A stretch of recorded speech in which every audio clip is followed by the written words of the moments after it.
wanted to talk about a few things. I want to talk a little bit about what a threshold is, very briefly. I think most people know what a cost-effectiveness threshold is, but we'll go through really quickly just some of the principles of what it is. Then I want to talk a little bit about how people have tried to estimate a threshold. So we'll go through 3 examples of papers that have estimated thresholds. And then I'll finish by showing some work that we've been working on in Alberta to estimate a threshold using one of these methods. And we'll go through some of the data, our initial estimates. Just to say this is all work in progress, and so I'm happy to take comments or ideas about any of the work that's going on here. Everyone's familiar with the cost-effectiveness plane.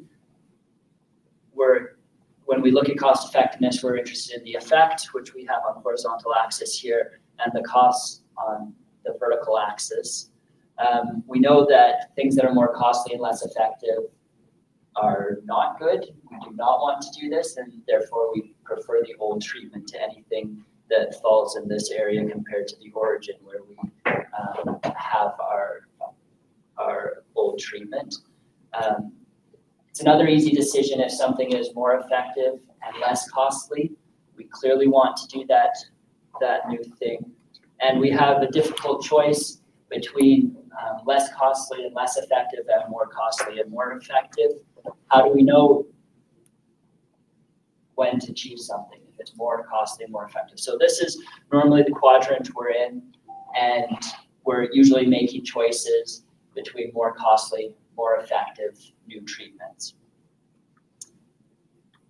If we think about our healthcare system in terms of a box, containing the full budget, all the resources we have available to our healthcare system, when we have a new technology that has a health gain and additional costs entering into our budget, something has to come out. And so we have a displaced service. That displaced service was providing health. So now we have health foregone for all those patients who were receiving the displaced service. And the resources that were providing that service are now released and available to be used for that new technology. So this is true opportunity costs. And when the new health gain is greater than the health foregone, we want to do this thing. So this is a good principle that we can use to make decisions in that upper right quadrant of our cost-effectiveness plane. This also allows us to think about that plane slightly differently. Now we know that these costs, these additional costs, are going to result in health foregone to somebody else.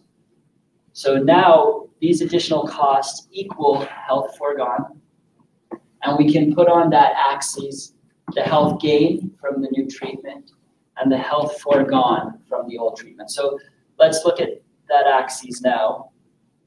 Now we have less of the patient's health compared to more of the patient's health. So this is the health gain.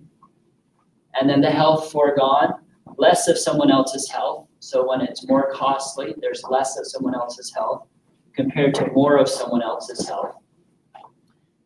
And so we can make an easy decision when there's less of someone else's health and less of a patient's health. We can make an easy decision when there's more of a patient's health and more of someone else's health. But now we're trading off between someone else's health and a patient's health in the upper right and bottom left quadrants. So does that make our decision any easier? Well, slightly, if we understand what the new health gain is, which we usually do, and the health displaced, which we usually do not. But if we know what the health displaced is, we might be able to draw a line that would represent a threshold. And we would be able to say anything less below that line would be in the region of cost effectiveness. So this line tells us what our trade-off is between health. So how can we estimate that line? Before we get to that, I want to show one other example of opportunity costs. These slides are stolen directly from Mike Paulden, so I wanted to give him credit because he's probably watching. Normally I don't give him credit, just the slides. So if we have ICERs for a new technology and we have healthcare expenditure along this x-axis.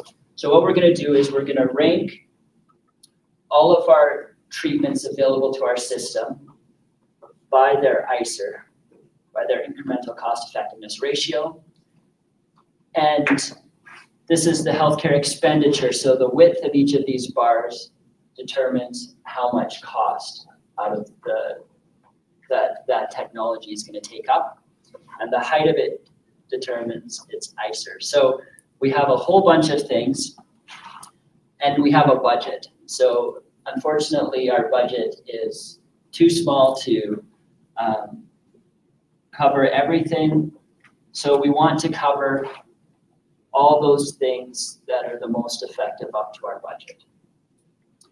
So now we have our funded and our not funded treatment. So the height of this is kind of representing the health that's being provided. The width is representing the cost of it.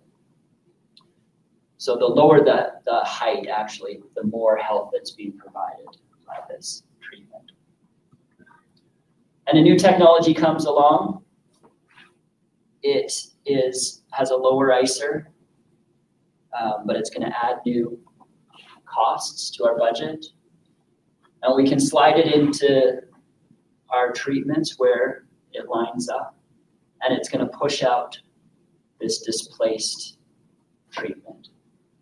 So what happens to our threshold as our system got more effective there? Well, now, before we were willing to accept anything that was lower than this ICER here, right? So if we had a new treatment that had a lower ICER, we would want to include it. Oops. Now we have a new treatment. Our threshold was up here, but now the thing that's going to be displaced is the skinny treatment, and so our threshold decreases. So the threshold in this case is representing the ICER of the treatment that's going to be displaced, the marginal treatment. It's the thing that we get rid of. So this represents the opportunity cost of any new treatment that enters the system. Okay, so the threshold, we use it in economic evaluations all the time as kind of a cutoff to determine whether something is cost effective or not. There's a few ways that we can use the threshold. A couple weeks ago, we learned that comparing it to the ICER is the wrong way to do it, but it's still the most common way to do it. We can also estimate net health benefits. Well, not estimate, we can calculate net health benefits or net monetary benefits. Or we can use the threshold to determine a value-based price.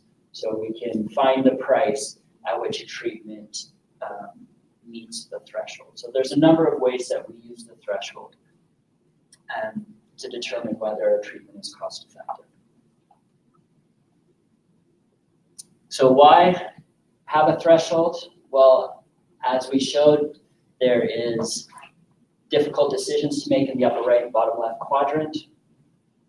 To make those decisions, we need some kind of a rule to help us make that decision. And the threshold is the rule that we use to make those decisions. Why have an explicit cost effectiveness threshold? It makes us, it's transparent, makes us accountable for the decisions that we've made.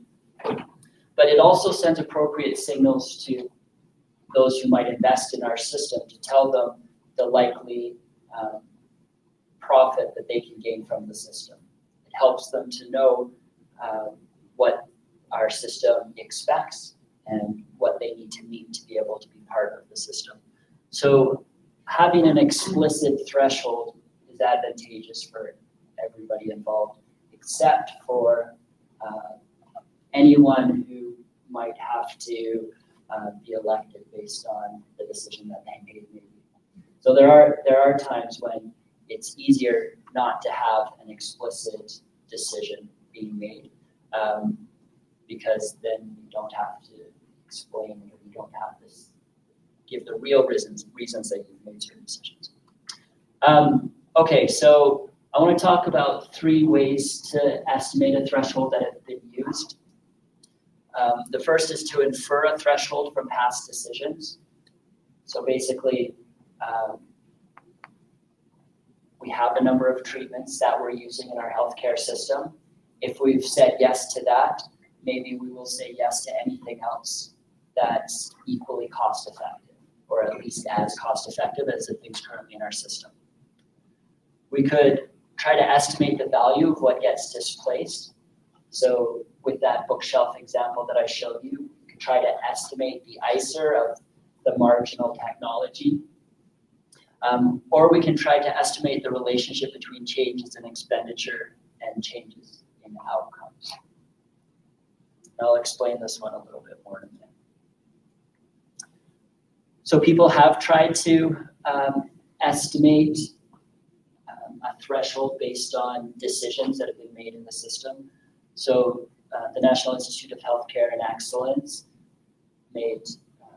started in the 1990s, had made many decisions, and so Nancy Devlin and David Parkin looked into the decisions that were made and said, did the ICER make a difference? And can we estimate how much of a difference it made, and then estimate a threshold from that? So they used regression analysis to look at the probability that a treatment was rejected based on an increase in their cost per quality. And they found that it did make a difference. And along with uncertainty and burden of disease, it did explain the NICE decisions better than cost effectiveness alone. They found that the decisions were slightly higher than NICE's stated cost effectiveness threshold, which is 20,000 to 30,000 pounds. And they threw in this little thing at the end that I quite like, so I'm going to share as well. Although the exact meaning of a range in the context remains unclear. So what does a range really mean when you're looking for a threshold, for one cutoff? So this is possible to do, to get kind of an idea of what other decisions have been made and what that might mean. We might want to do this for consistency. We might argue consistency. What doesn't it take into account? Well, it doesn't take into account opportunity costs. We don't know what's actually being lost from the system. It doesn't take into account the fact that a threshold is probably changing over time, that as the system improves, that threshold is probably decreasing. The other thing that I could have shown you is if the budget increases, then the threshold also changes. In that case, your threshold is going to go up if your budget increases. So this wouldn't actually take into account some of the changes over time. Yes? So I guess the other thing it doesn't take into account, and which could explain this range thing, is that this is assuming that the quality is in fact the only thing that's important in the decision making. So the range maybe is allowing for the fact that maybe there's other factors that aren't included right now in the metric that we're using. Right. And that allows for decision makers to adjust according to those other factors, albeit in a non-explicit way. That's right. So the stated reason for having the range is that you want to pay 20,000 pounds for things that are less certain, and you're willing to pay 30,000 pounds for things that are more certain. So the range is to reflect the uncertainty. They also take into account other things, but that's outside of the range, and there's no connection to the range. So the range is supposed to represent uncertainty. But it doesn't. That's not how the decisions are really made generally. I guess still my point is just to acknowledge that even when we're talking about a cost effectiveness threshold, we have to acknowledge that there's a big preliminary assumption there, which is that the only thing we're interested in is the health gain. That's right. Yeah. So That that's the quality captures everything that we're interested in. In this case, because we're using qualities, then it captures everything that we're interested in. Does that have to be the case? No, we could have any outcome that you want if it captured anything. So we can do all these methods for however you want to define health, or for however you want to define your welfare function or the outcome of interest. That could take into account equity. We could value people in different ways that can all be taken into account in some kind of an outcome, and we could apply these methods to that outcome.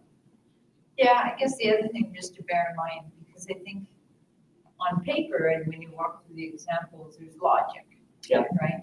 But it also assumes that the new technology, well, all of the other technologies have been evaluated in the same way, and you can determine what their values are relative to the new technology in the same way. And often we don't have the same information for the technology is going to displace the relative amounts. Yeah, and so we'll get to that. So in this case, we actually don't need to know about what's getting displaced. If we think this is an appropriate method, right, then we don't need to know anything about what's being displaced. But that is one of the problems, is it doesn't actually take into account the opportunity costs and the changes over time. So we might want to do something that Nancy Devlin and David Parkin were also involved in with others, where they looked at local decision making and tried to determine what was invested and disinvested within the local decision makers to get an understanding of what that marginal technology was. So what was the cost effectiveness of the things that were disinvested last year? And what that kind of gives you is an estimate of that narrow little skinny thing that was right at the margin, right? And so if we can figure out what's being disinvested, that gives us a clear understanding of our opportunity costs. One of the difficulties was that these decisions weren't based on cost effectiveness. They found that were typically based on clinical and other non-economic factors. So there were lots of things going into these decisions. And they also found that this was not a good way to routinely update a cost effectiveness threshold. And they were not able to calculate a cost effectiveness threshold for the UK based on the local context that they had. One of the things they pointed out that many of the changes that they made were things where they didn't even know how to calculate a cost effectiveness ratio for it. So you can think about changes in the way that a nurse might work. How would you estimate the benefit of that and the cost of that? They're better at estimating the cost of some of these types of changes than the benefits of kind of system changes that they noticed were being made. So the third method was also done in the UK. This was a large project where we looked at actually doing that second method as well. We tried to replicate the methods from that second method. We were working with Nancy Devlin on this and found that there just was not sufficient information to be able to do that second method. So the way that we looked at it is to look at how changes in budget affect health. So if you think about a regression analysis, we look at what a marginal change in one factor is on another factor. So we can look at what does $1 in $1, how does that change our health? And so if we took away $1 from the system, how would that change our health? Because if we go back, if we think about that box again, to bring in our new treatment, we were going to take some resources out of the system for that new treatment. So the question is, how does taking out those resources affect health in general? And so we can say in our system, last year, we changed around the way that we used our budget, and health changed in some way as well. So how did that cost change our health? And that marginal productivity can be used to estimate a cost effectiveness threshold. And in the UK, the main analysis was to look at how we have primary care trusts across the UK. Each of them had a different budget, and each of them had different mortality outcomes. And so we can use that variation in their budgets and mortality outcomes to look at how changes in budget, how money affects those outcomes, controlling for the other things that we want to control for, patient differences, needs, etc. Okay. Yes? And did you do that, like spending this year on health this year, or did you allow for the possibility that the impact on health might be with some lag? So we assumed that there'd be up to a 3-year lag in health effects. So we looked at today's spending on 3 years of mortality effects. And then we connected those mortality. We knew what kind of deaths they were. We knew the ages and sex of patients, and we also knew what the main diagnosis around their death was. Then we could look up life expectancies for those patients, so how much life was lost because of that mortality. And we looked up what the quality of life is for patients in that health state. So what quality of life would have been lost over that period because they died earlier than if they had spent more money. And we found that about £13,000 per QALY. So for every £13,000 you add into the system, you get 1 QALY. So that's what we found. So that means if we take out £13,000 to spend it on something else, we want that other thing to provide at least 1 QALY, right? So out of our current system, it's £13,000 per QALY efficient. We don't want to make it less efficient. We only want to make it more efficient.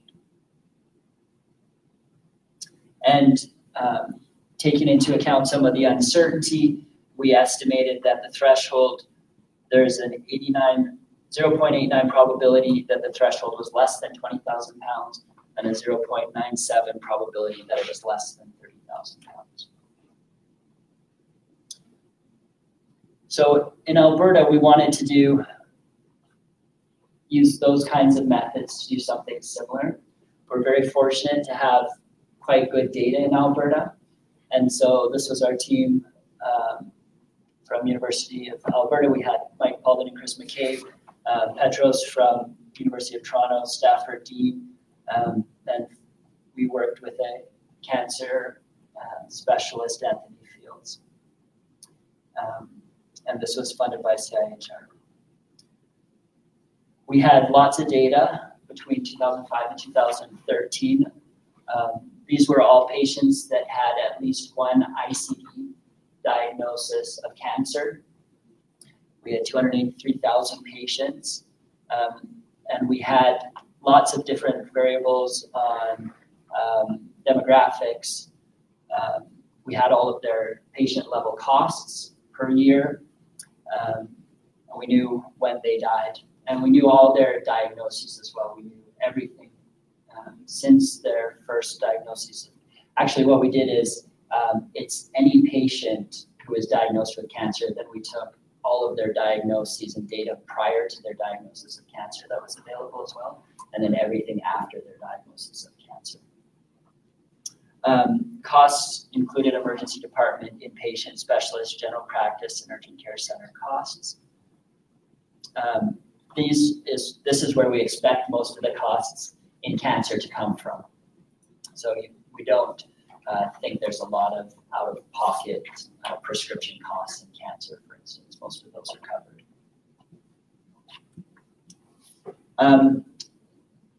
So in this model, instead of just looking at mortality, we had the time till death.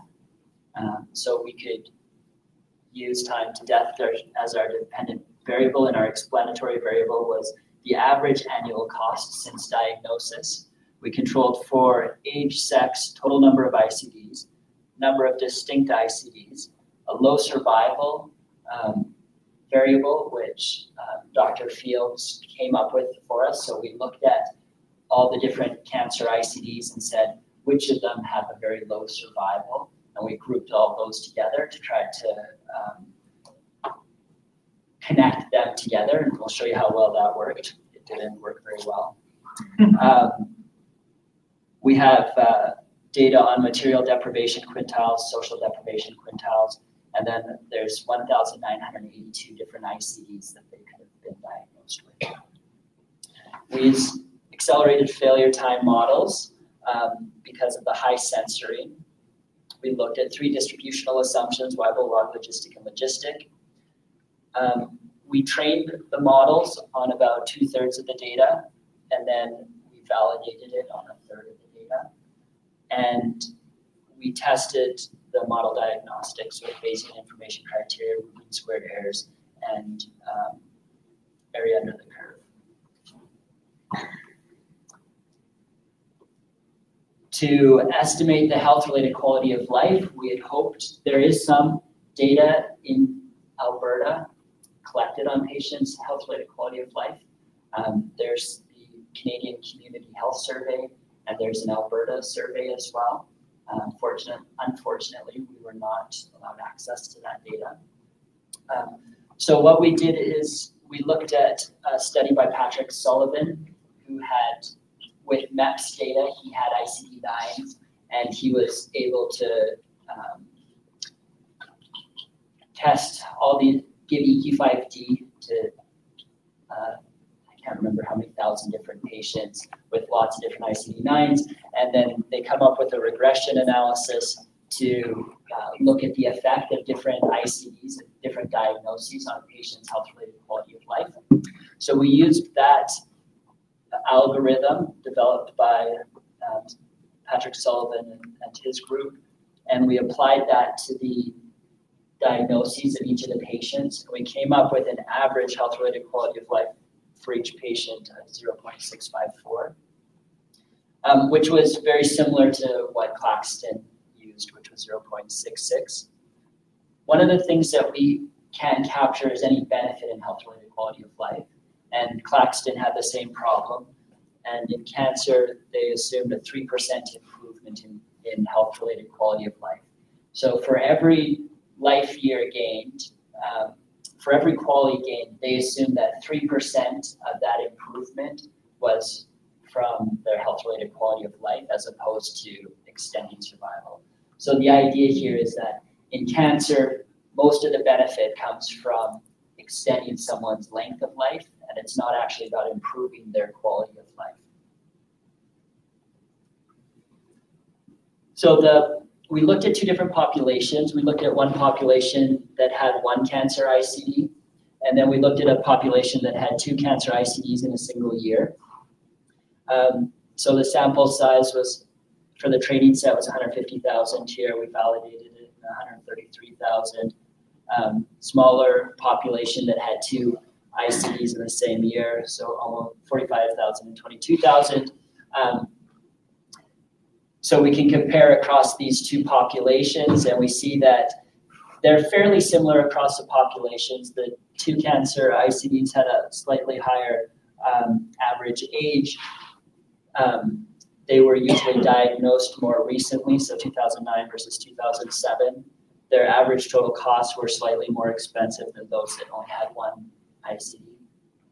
And then their average annual costs were lower in the 1 cancer ICD compared to the 2 cancer ICD. And then the big difference is, so we looked at the difference in cost, but the big difference is the difference in death. So if you had 2 cancer ICDs, then 55% of the population died within the data, and only 35% of the population died if you had one cancer ICD. So we looked at both of these populations. This population is more likely to actually have cancer. This population are people that could have been diagnosed and then didn't have another follow-up because it was negative, or so this population is people who we want to use potentially cancer treatments on, but these are the population that are actually having cancer technologies used on them. Can I just clarify something? Yeah. If I missed it somehow, but did you use validated administrative data set case definitions for this, or just that they had an ICD code ever? So the case definition is 2 ICDs in a single year. So that's 2 ICDs in a single, so 3 ICDs, that's all? Yeah. Really? Yeah. Okay. So there's actually the case definition that's often used, that's been validated in this data set, is 1 hospitalization with an ICD or 2 other ICDs in a single year. Okay. So we looked at the model selection. So here we have our Weibull model, our log logistic model, and our logistic model. And you can see that, for instance, in the log logistic model, we had 1 patient whose predicted life expectancy was about 180. We had for the Weibull, we had someone out over 60. Logistic, it was a tighter distribution. There was no one actually, I don't think, over 30 for life expectancy. And you can kind of see the shape of the predicted deaths for the population. We also looked at the, we diagnosed the model fit using BIC, area under the curve, and root mean squared error. So the model with the lowest, or the best, we'll say, BIC and AUC was the log logistic model, and then the logistic model had the best root mean squared error. A priori, we had decided we were going to use the root mean squared error. And then the logistic model also had a distribution that made more sense to us. There was no one with life expectancy over 40 years. So we used the logistic model. So here is the regression results of our analyses for the 1 ICD population and the 2 ICDs population.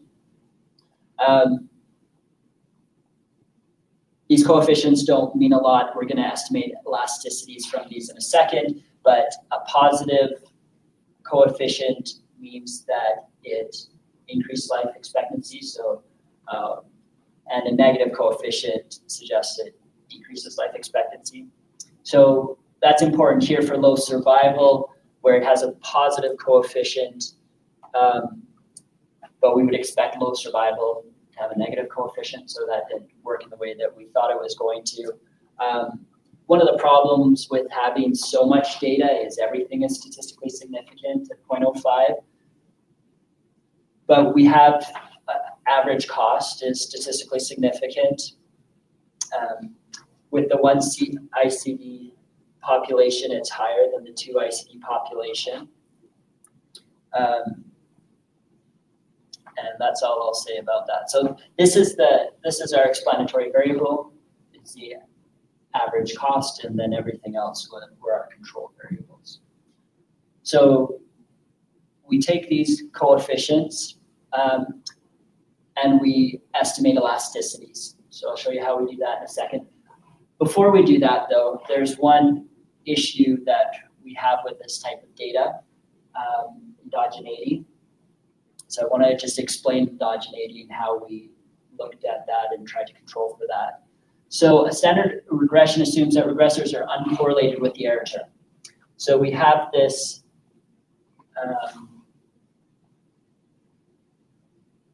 we have this formula, dependent variable, independent variable, error term. And we expect that the error term is only correlated with our y variable and x is correlated with the y variable. But if we have endogeneity, then the error term is also correlated with our x variable. So what do I mean by that? In this case, think of cost affecting mortality, which we think that it does, right? So we think that the more we spend on somebody, the longer they'll live if our treatments are working. But conversely, if someone's dying, we might spend more money on them. And so that is where the error term gets correlated with our average cost. So this is called endogeneity. To control for endogeneity, we choose an instrumental variable that is correlated with x, but is only correlated with y through x. So our error term will not be correlated with our instrumental variable. And then we use a two-stage regression. So we use z to predict x, and then we use these predicted x's to predict y. And this is called an instrumental variable analysis. And it's meant to control for that endogeneity. In the UK, we found that when we just regressed cost on mortality, that was a negative effect, overall effect, and so we didn't use instruments in that analysis. We tried instrumental variables. We used distance to the nearest hospital, which is a common instrumental variable. We tested its correlation with the endogenous regressors, and we found that it was weak. And then we did a Hausman test as well, so we just compared the IB estimates to your other regression estimates to look for differences, and we didn't find any differences in those either. So we did not find endogeneity. That doesn't mean that there isn't endogeneity, but if there was a better instrument, maybe that would change our estimate slightly. So let's use the data that we have now to try to calculate a threshold. So the first thing we need to do is calculate our elasticity from those beta coefficients. And so we do that by just doing a 1% increase to the power of the coefficient and then get rid of the 1. So that's how we come up with the elasticity.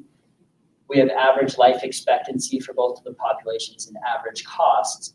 And so what we want to do to calculate our threshold is to say, what does a 1% increase in cost get us, divided by the effect on its life expectancy. So this elasticity tells us what a 1% change in cost, how that will affect life expectancy. And then we take that and divide that change in cost by the change in life expectancy to come up with our ICER, our threshold. We do that for ICD-1 and ICD-2.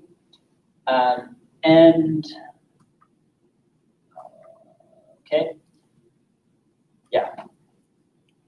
So, but we also want, so that only would give us cost per life year gained. And what we're interested in is the cost per quality gained.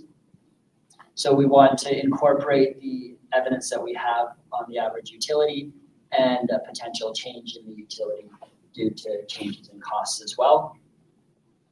So here we have the average cost just by the 1% change in average cost over the change in life expectancy times the elasticity, but now we're going to take into account the average utility and that change in average utility as well. And so what do we get? So for life years gained for each of our populations, so in the one cancer ICD, so these are the people we think are less likely to have cancer.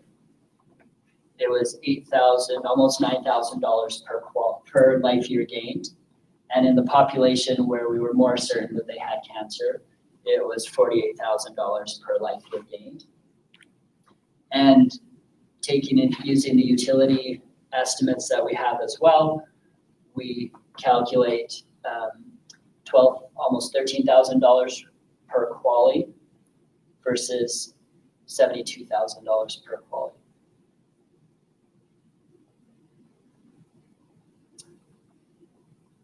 So what does this tell us? Well, we have lots of data in Alberta. So we could actually routinely calculate this. Every year, we could go through the same simple formula and see if additional data is changing, if things are changing over time. And that it's possible to do this. We also find that controlling for using all these ICVs to control, we didn't end up meeting an instrumental variable. So the reason that we think that costs or that mortality affects costs is because there's something about that patient that we're not controlling for. So if we're able to control for everything, then we might get rid of that endogeneity. And the analysis we did says that it looks like there isn't endogeneity. And then we've also found that the marginal productivity is different for different populations. And it's actually different in the direction that we would expect as well. So the less severe population, or the population that's less likely to have cancer, has a lower threshold. That means that treatments are more efficient in that population. And those that are more likely to have cancer, treatments are less, the marginal productivity is higher for those treatments. That might be because we actually use treatments that are much more expensive in cancer. We often, when we think about thresholds in Canada, we kind of think about a $50,000 threshold for everything except cancer, which we think about a $100,000 threshold. So this suggests that we're seeing the result of that the marginal productivity is not as good in cancer as it is in patients that were not being treated for cancer. That's it. Any questions? Can I just ask you to clarify, can you go back to the slide that shows your estimated cost of everything? Is this what you would have done? Would you have a priori expected that? What about it? Well, it The seems like there's a magnitude, large, the magnitude is the large difference in between the terms of two? difference. Well, I'm this is also trying to get my head around still. So the one cancer ICD are people who don't necessarily have cancer. There's more of a healthy at-risk kind of population. So they're not being treated. they're not being treated for cancer. And the twos are, they do. Yeah, so these are the ones we think are being treated for cancer. So, I mean, I think this is kind of interesting that the dollars that we spend in that healthy population go further than the dollars that we're spending in the cancer population. I mean, if the thresholds that we actually use mean anything, you would expect this to be higher because those cancer population are using very expensive treatments that have small effects on their life expectancy. So you would expect this to be higher. The magnitude between the two, I didn't know what to expect. So what's really weird to me is why would the life expectancy of group 2? Yeah, so 12.5 compared to 12.1. Does that make sense to you? No, I don't know why that is. Yeah. No, I don't know why that is. Yeah, that strikes me as odd. Yeah. And maybe it's because I don't understand the cohorts well enough, but I would expect people in the population who may be suspected of cancer would have a longer life expectancy than people who are already diagnosed and being treated with cancer. Yeah. By Yeah. definition. Yeah, I mean, these people we don't think have cancer. Yeah. So, yeah, I would think that these people would have a higher life expectancy as well. Okay, We haven't figured out the difference of why that is. It's fairly small, difference, 0.4 years. But it's in the wrong direction, I think. Yeah, it's That's in the what- wrong direction. Yeah. Yeah, you have had one hospitalization for cancer and you're in the one cancer. We cannot distinguish where the ICDs came Oh, from. you can, okay. No. So this is any ICD for cancer. So it could be Was in the someone, hospital, then they- but if one year you had an ICD for cancer that was a hospitalization, unless you died that year, you'd think you'd have another ICD the next year. You think you have follow-up.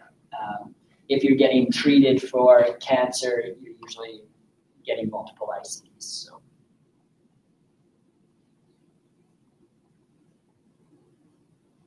Any other questions? We have a few online as well. Okay. Were costs adjusted for inflation? Costs were not adjusted for inflation. These are all present-day costs. How did you isolate costs resulting from multiple morbidities, other ICD codes other than cancer? These are not just cancer costs. These are all costs for a patient. And that's actually what we want, is all of the costs of a patient.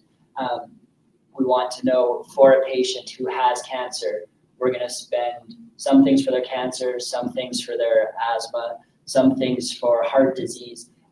But we also think that treatment for heart disease probably benefited them as well. So we're not distinguishing. This isn't only for cancer treatments. This is for patients who are being treated for cancer, or patients who have cancer, all of their treatments. And the reason why we think this might be important is because we might say, actually treating patients who have cancer for other things has more of an effect on them per dollar than treating them for their cancer. And that's an interesting result as well. How about other patients investigated choosing not to proceed to treatment and hence not being in the 2 ICD model? Yep, so there could be a patient here who got one diagnosis and never went back and then died of cancer very quickly.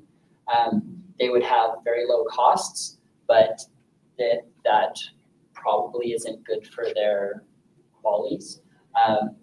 So yeah, this doesn't eliminate people that are not treated for their cancer.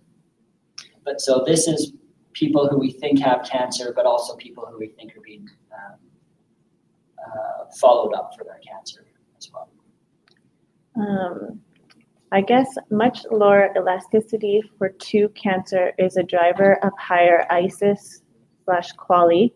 How to interpret the elasticity?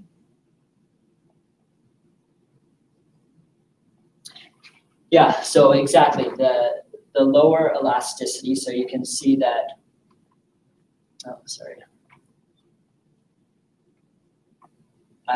we have a lower elasticity for the 2 ICDs. So what that means is a 1% change in cost has a smaller effect on life expectancy than a 1% change in cost does on the 1 ICD population. So exactly, that's how we estimate the cost per quality, the threshold.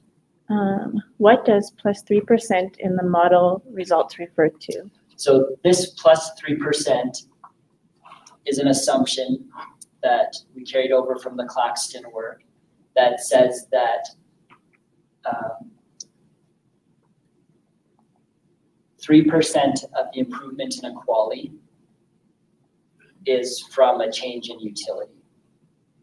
So of a patient a cancer patient who has a 1 quality change, 3% of that change is from the utility, and the other 97% of that change is from life expectancy. And as I mentioned, it's partly because we think treatments for cancer are targeting life expectancy over the quality of life. What what's the confidence interval around your threshold? I have not estimated that yet. That's a good question. We can do that because we have, we have the standard errors around our, the arrows on this go the opposite way. So you have to go back to go forward and forward to go back. So we have standard errors in our regressions, so we can incorporate a couple things of uncertainty. We can incorporate the uncertainty around the estimate of the elasticity. We can incorporate some other uncertainty that we want to as well, so that's a next step that we want to do.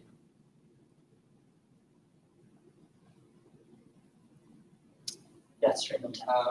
So if I understood this correctly, a lot of your threshold would be based on how much pull you extend life expectancy in terms of improving productivity. In terms of if you're trying to use this equation outside of cancer, it's implicitly valuing life expectancy more than quality of life. So in that case, in the point of the decision maker, you'll be concentrating a lot of your resources on stuff that would like focusing on expecting like your last 5 years of life. So that's not the case. This does not weight quality of life differently than life expectancy.